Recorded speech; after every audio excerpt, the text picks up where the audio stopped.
Good, happy Sunday morning, April 24, 2022. I'm Riley King, and welcome to this Sunday morning edition of the Riley King Newscast, right here on the Riley King Network. We have a lot of news to get to this Sunday morning, so let's get started right now. First up, Hinsdale High Schooler uses school program to revamp baseball field. Let's take a listen to that video from WMUR News 9. Hey Sally, exclamation point. I just wanted to say, oh man. This looks nice and it's 40. This brand new dugout for Hinsdale High School's varsity baseball team made possible by one very committed senior athlete. This started off as just what if we did this? Ha ha ha. And then it ended up being better than even I expected. Daniel Tatro enrolled in what's called an Extended Learning Opportunity, or ELO. The goal, allowing students to apply what they learn in real life. So it's really just like a class. The difference is instead of taking a test, they exhibit their learning, and in this case, in a very big way. Tatro worked for a construction company for his ELO project, setting out to build not only dugouts, but new fencing. He put together about $15,000 in cash and check donations and another $12,000 in material donations. Now, the baseball team is starting the season with the field ready. Tatro says these projects give students who struggle in classrooms a chance to flourish. That was my case. I couldn't sit in a classroom for hours. It drove me crazy. And I got the opportunity to go do something like this instead. So it was a big help. And Tatro will unveil the field to the school community on May 26th. He says he's interested in going into construction and real estate when he graduates in June. Okay, and there you go on that video and that report.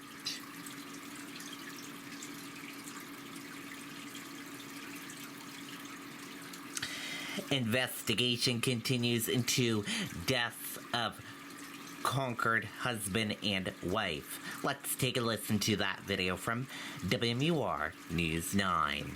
That's right, authorities were out here from sunup till sundown, searching this marshy area behind us just off of Portsmouth Street here in Concord. They were searching for any clues that could help solve this mystery. We typically think of Concord as being a safe community. More than 24 officers from Concord Police, New Hampshire State Police, and New Hampshire Fish and Game slowly trekked through a wooded area where the bodies of Stephen and Wendy Reed were found Thursday evening. During a press conference on Friday, the Attorney General's office announced the husband and wife, who were in their 60s, were shot multiple times. It's very unsettling for this community. I'm 61 and I can't recall a situation like this in a very long time. Investigators spent much of Friday and Saturday combing through tall grass and brush near the Marsh Loop Trail, hoping to find clues that could lead to the Reeds' killer. Family members tell News 9 Stephen and Wendy were last seen on Monday. The AG's office says it believes the couple left their Alton Woods apartment that afternoon to go for a walk. Officials did not provide an update on where their investigation stands Saturday, only asking that anyone who may have seen Stephen or Wendy Reed on Monday, or anyone with any information related to their disappearance and deaths, contact Concord Police. No specific information that would lead us to believe that the public in general is at any risk. That being said, be vigilant, take your normal daily precautions. The Concord Police will continue to be vigilant with patrols. And News 9 did reach out to the son of Stephen and Wendy Reed today. He said the family has no further comment at this point. In the meantime, if you have any information that could help solve this case, you're asked to contact Concord Police. Live in Concord tonight, Scott Cook, WMUR News 9. Okay, and there you go on that video and that report.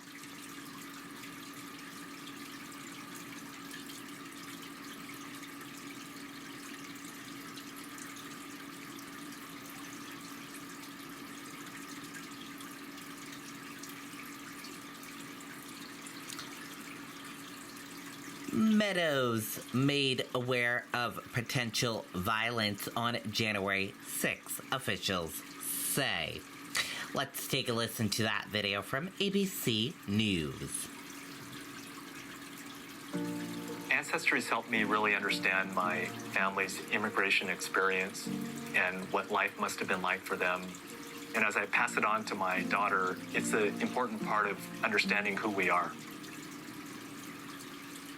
New details from the January 6th committee claiming former White House chief of staff was made aware of the potential for violence before the insurrection. And former President Trump now responding to the Kevin McCarthy audio recordings released by the New York Times. Here's ABC's White House correspondent, Mary Alice Parks.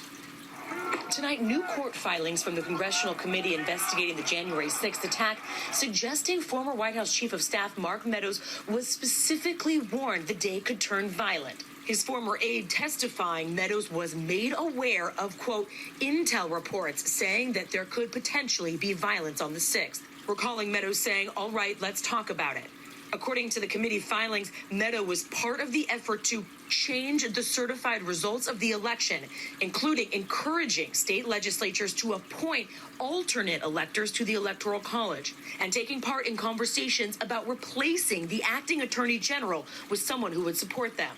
This, as Republican House Leader Kevin McCarthy is trying to stay in President Trump's good graces after the New York Times released audio recordings of McCarthy telling fellow Republicans in the days after the attack he thought Trump should resign, saying the former president bears responsibility and that Trump agreed with him about that.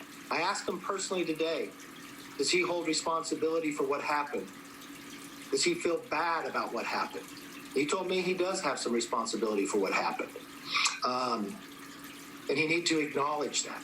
In a new interview with the Wall Street Journal, the former president denying he ever accepted some responsibility for the January 6th assault. But he also suggested he is not upset with McCarthy, saying he and other Republicans came around to his side. McCarthy even traveling to be with Trump at his Mar-a-Lago resort in the weeks after January 6th. Trump telling the Journal they realized they were wrong and supported me.